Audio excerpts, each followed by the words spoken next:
féliciter bu baax a baax a baax am ngeen mérite bi di wax ni dafa am loo xamante ni nii franchement waratuñu ko bàyyi mu jàll mu ci suñ Sénégal bi parce que toog dëkk di nax ay nit guddeeg bëccëg nit yooyu jàpp aussi ni li ngi leen di naxee loolu mooy dëgg ñu nekk ca di coow fàtte li ñu war a wax ak li ñu war a def loolu dafa jaaduwul te loolu fan yi nag dafa am ci biir réew mi bari trop nit ñoo xamante ni nii vraiment ñu ngi koy def te di ko wax di wax yoo xamante ni nii kenn xamul lan la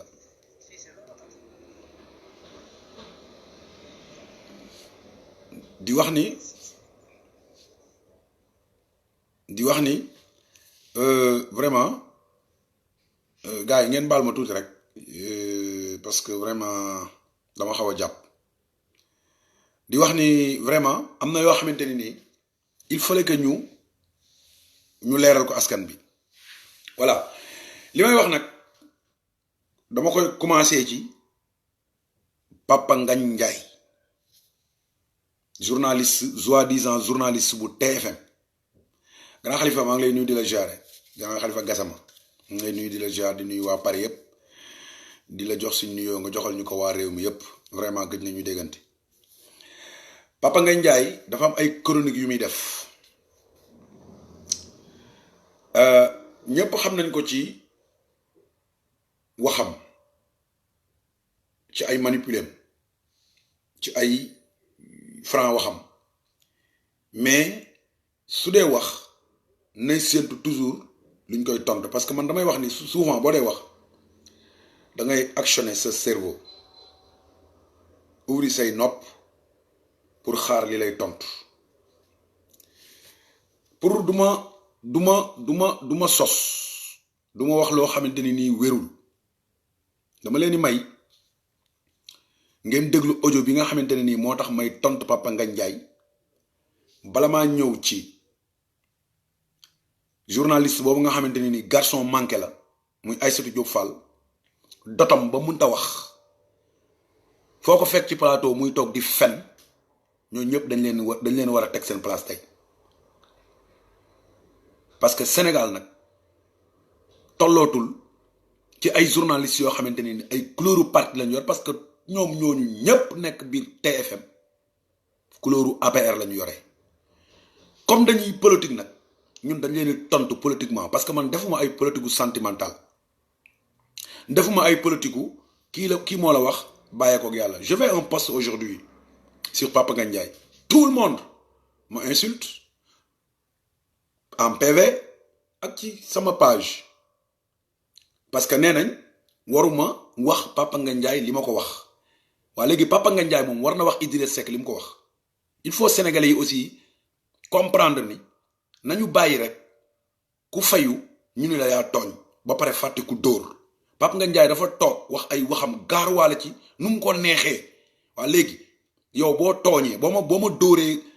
kurpañ ci jë man bu ma lay dóor kurpañ bul xool fan lay dal foofu laa bëgg ngeen xamee loolu ñun duñu ay nit yu vulgaire duñu ay nit yoo xamante ne nii ay nit yu réew lañu ñun ay responsable lañ yore njaboot yor suñu liggéey yor suñu dignité mais yor suñu ngëm-ngëm parce que souvent dama leen di wax li tax ma gëm président Idriss Seck pourtant ñu bëri ci Sénégal yi dañuy comprendre lu may wax mais duñ ko nangu dégg président Idriss Seck 2004 ba léegi maa ngi dégg ñu naan day def ay deal ban sénégalais moo mën a taxaw ci Sénégal ni Idrissa Seck deal bii la mas a def mu réussir xanaa kon moom deal yi muy def baaxul parce que mosul def deal bu réussir ñu dëkkal seen nopp yi ci loolu yéen ngeen koy gëm souvent di ko wax léegi ñu yaakaar ni nag Idrissa moom benn nit la boo xamante ne nii fii la nekk ci Sénégal daal amul ndey amul baay amul doom amul mbokk amul kenn ku ko défendre ba sagaru nit bu jóg rek wax lu ko neex ci Idrissa Seck man damay commencer au-delà de Macky Sall ak ku mu doon ci Sénégal soo waxee loo war a wax Idrissa Seck man Abdou Cissé dinaa la tontu lu ma ci góobee gar ko benn duñu ragal këf yóbbuwuñu kenn mënuñoo jënd dund ak dee lañ yemale liberté ak ñàkk liberté lañ yemale kenn mënu ñoo xoqatal. Je reçus beaucoup de menaces quand je faisais la sortie sur le député Abdou Khadir boobu Cheikh Abdou boobu noonu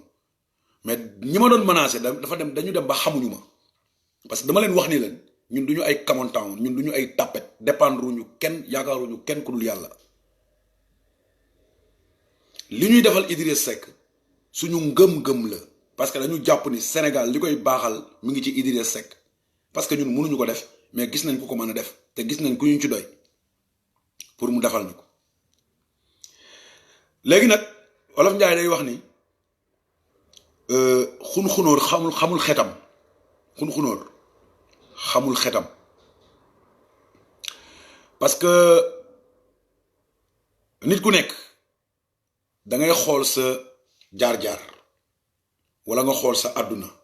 bala ngay jóg di tuumal nit. am na kàddu yoo xamante ni du ma ko yëkkati di ko teg ci Papa Ngagne Ndiaye mais Papa Ngagne Ndiaye moom dama koy wax ni ñun li masa xew Pikine Ridis lépp dara umpuñu ci te li ma koy wax moom xam na ko. li ma koy wax moom xam na ko falaa yam nag parce que dama koy avertir li masa xew Pikine Ridis yépp mu ngi ci suñu nopp bi te xam nañu ko. nekkuñu fi nag pour yàqante wala pour ay weerante mais dañ koy wax ni ko defal attention bu baax a baax ci say sortie wala ci say analyse. ñun waxuñu kenn du wax ci président Idriss Seck waxuñu ko parce que président Idriss Seck nitu Sénégal la day laajte baatu réew mi kenn ku nekk am nga droit am regard ci Sénégal am nga droit def sa ay critique am nga droit joxe sa xalaat mais bañ a xas nit ki loolu duñu ko nangu. parce que nag Papa Ngagne Ndiaye bii di wax est-ce que baayam moo gën Idriss Seck ci Sénégal est-ce que baayam moo gën a tekki Ablaye Wade ci Sénégal ba mu taxaw naan Ablaye Wade ak Idriss Seck dil yi ñu mas a teg Sénégal yépp benn dil mësu fi jàll wala yàgg nañu Ablaye Wade ak Idriss Seck yàgg nañoo complot Sénégalais yi mais Papa Ngagne Ndiaye yow yaa mën a fen wax ma ban complot la Ablaye Wade complot mook Idriss Seck ci biir Sénégalais yi ba ngay tudd bay wax protocole de Rebeuss en tant que journaliste jóge CESTI am diplôme. yow sa diplôme bi lan la lay jariñ sa dignité lan la lay jariñ ba nga toog ci plateau télé di fen di kàcc te li ngay wax dara wóoru la ci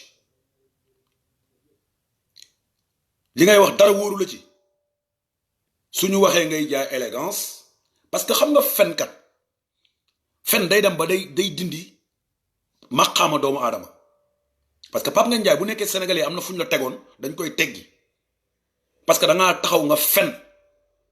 te fen day dindi gëdd doomu aadama parce que yëfu nafiq nga wax parce que en insultant Idriss Seck et Ablaye Wade ici au Sénégal c'est comme si tu insultes tous les Sénégalais.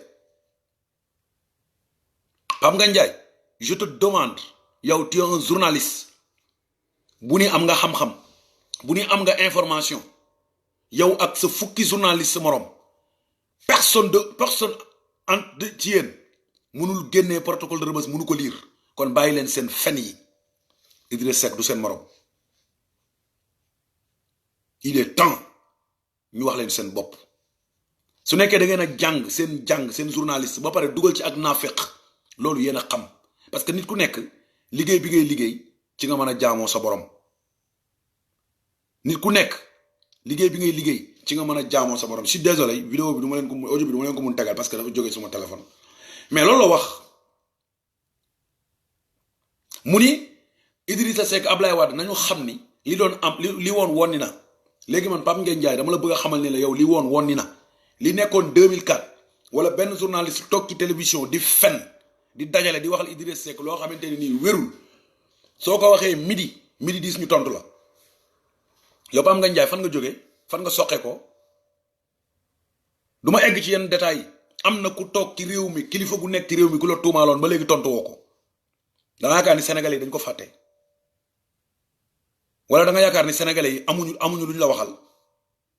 ba nga toog naan da ngay jël sa micro di fen di wax Idrissa Seck dama leen bëgg a xamal ni la ban sénégalais ci biir Sénégal laa wax moo dégg Idrissa Seck pipi un mot ci affaire chef de l'opposition ban sénégalais moo ko dégg. Tout le monde jóg nee na Idrissa Seck day def ay deal ak Macky Sall